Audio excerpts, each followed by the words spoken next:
So what I've done now is I've taken the container off the bottom of the plankton net, and now we'll filter it in a couple different size filters so that we can catch some of the algae, or the plankton, sorry. So what we have here is a 220 micron filter, the larger one, and a smaller one, a 55 micron one.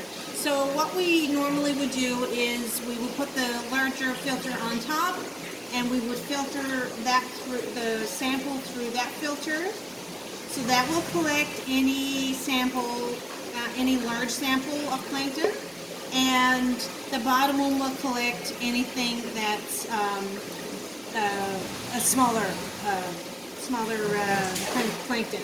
So what we would do then, we would take a sample jar, and we would use our wash bottle here to wash down the plankton into a little corner, and then we would tip it over into the sample jar, washing from the underside.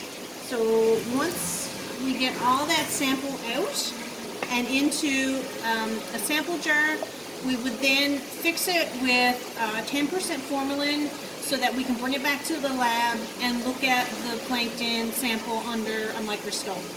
So that's it for that. We would do the same thing with the 55 micron, washing it out into a sample jar and fixing it with 10% formalin.